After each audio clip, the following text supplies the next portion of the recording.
अर्को टपिक चाहिँ transition curve भनेर छ। ट्रान्जिटमा आउने कर्भ भनेको ट्रान्जिसन कर्भ हो। ट्रान्जिटमा आउने कर्भलाई ट्रान्जिसन कर्भ भनिन्छ। जस्तै यता स्ट्रेट लाइन छ, यता सर्कुलर कर्भ छ। स्ट्रेट लाइन र सर्कुलर कर्भको बीचको कर्भ भनेको ट्रान्जिसन कर्भ हो। ट्रान्जिटमा आउने कर्भ भनेको चाहिँ ट्रान्जिसन कर्भ हो। यता के छ, स्ट्रेट लाइन छ, यता सर्कुलर कर्भ छ। स्ट्रेट लाइन र सर्कुलर कर्भको बीचको कर्भ भनेको ट्रान्जिसन कर्भ। ट्रान्जिटमा आउने कर्भलाई ट्रान्जिसन कर्भ भनिन्छ। जस्तै हेर्नुहोस् त यहाँ यो पोर्सन स्ट्रेट लाइन छ, यो पोर्सन यता स्ट्रेट लाइन छ, यता यहाँ सर्कुलर कर्भ छ। स्ट्रेट लाइन र सर्कुलर कर्भको बीचको कर्भ भनेको ट्रान्जिसन कर्भ। ट्रान्जिटमा आउने कर्भलाई ट्रान्जिसन कर्भ भनिन्छ। यो ट्रान्जिसन कर्भमा एक्स्ट्रा वाइडिङ पनि बिस्तारै ग्रेजुअली इन्ट्रोडक्सन हुँदै जान्छ। ग्रेजुअली इन्ट्रोडक्सन हुँदै जान्छ, ग्रेजुअल इन्ट्रोडक्सन हुँदै जान्छ एक्स्ट्रा वाइडिङ पनि। अनि throughout the length of circular कर्भमा बराबर हुन्छ। हेर्नुहोस् यस्तो प्रकारको हुन्छ। अब हामीले इक्जाम पोइन्ट अफ भ्यूबाट क्वेसन फेरि इम्पोर्टेन्ट यस्तो, the radius of transition curve at the junction of circular curve कति होला? सिम्पल सर्कुलर कर्भमा के हुन्छ, ओरिएन्टेसनबाट यो बीसी भनेको बिगिनिङ अफ कर्भ, यो इसी भनेको एन्ड अफ कर्भ। ओरिएन्टेसनबाट बिगिनिङ अफ कर्भदेखि एन्ड अफ कर्भसँग बराबर रेडियस आर हुन्छ भने यसलाई सिम्पल सर्कुलर कर्भ भनिन्छ।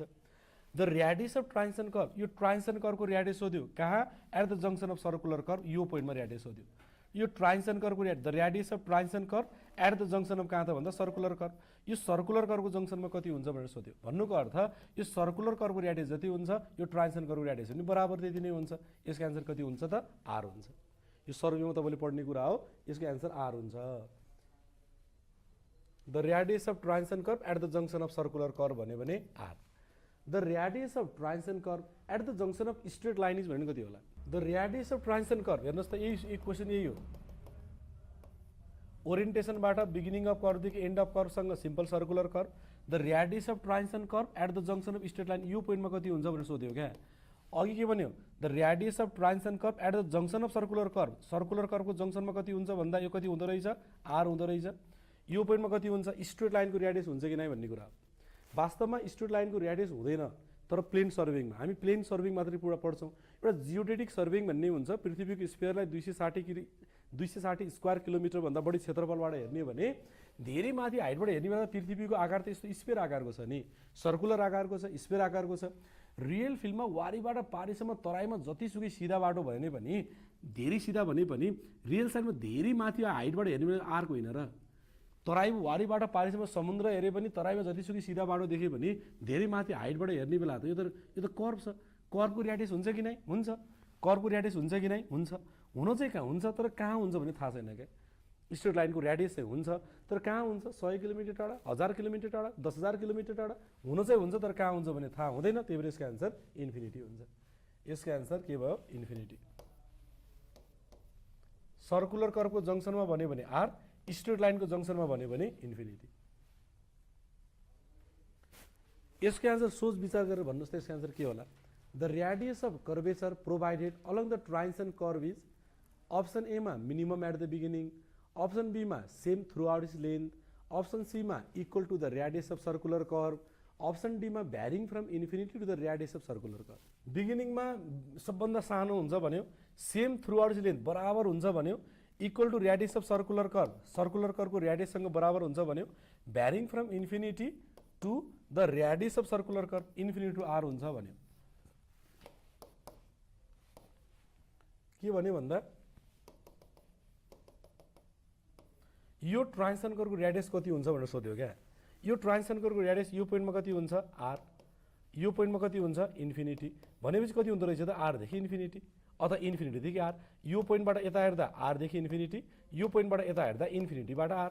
यसको एन्सर त्यही भएर के हुन्छ त भन्दा option D, varying from infinity to radius of circular curve अथवा आर टु इन्फिनिटी। जुन अप्सन हुन्छ त्योमा टिक लाउने, यो अथवा यो मध्ये अप्सन एउटा हुन्छ।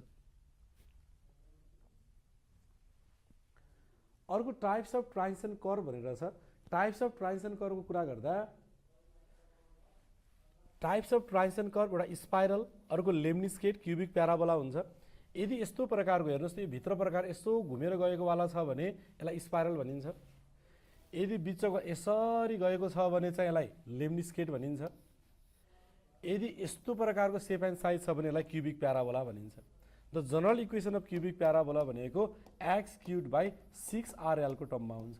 यो एक्स भनेको एक्स एक्सिसदेखिको डिस्टेन्स, आर भनेको radius of transition curve, L भनेको length of transition curve.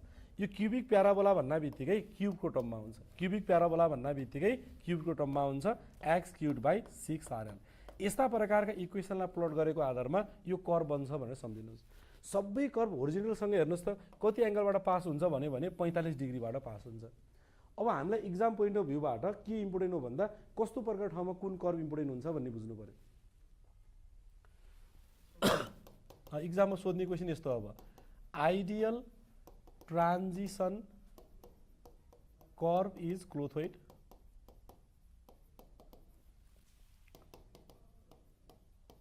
Ideal transition curve for hill road is spiral. Important. अब हेर्नुहोस् त आइडियल ट्रान्जिसन कर्भ भन्यो भने क्लोथोइड। क्लोथोइड भनेको combination of spiral, lemniscate and cubic parabola भनेको clothoid हो। मोरोभर क्लोथोइडको सेप कस्तो हुन्छ भन्दा स्पाइरल जस्तो हुन्छ। मोरोभर यस्तै स्पाइरलमा अलिक फ्ल्याट प्रकारको हुन्छ। त्यो किताबहरूमा क्लोथोइडको सेप भनेर क्लोथोइड ब्र्याकेटभित्र स्पाइरल लेख्नुको कारण त्यही हो। क्लोथोइडको सेप मोरोभर स्पाइरल आकारको हुन्छ। तर के पनि ideal transition curve hill road भनेर तोकेर दियो भने चाहिँ स्पाइरल हुन्छ। हिल रोडमा के हुन्छ भने चाहिँ पहाडमा तलको भ्यालीको एलिभेसन र माथि डाँडाको एलिभेसन त एब्रप्ट डिफ्रेन्स हुन्छ।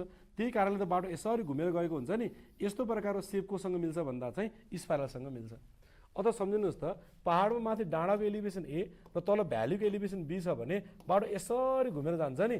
यो सेप कोसँग मिल्छ भन्दा चाहिँ स्पाइरलसँग मिल्छ। यो सेप भनेको स्पाइरलसँग मिल्छ। त्यही भएर हिल रोड भन्यो नि स्पाइरल। आइडियल ट्रान्जिसन कर्भ भनेर तोक्यो भने क्लोथोइडमा टिक लाउने। Ideal transition curve hill road भन्यो नि स्पाइरल। ट्रान्जिसन कर्भ त सबै हो।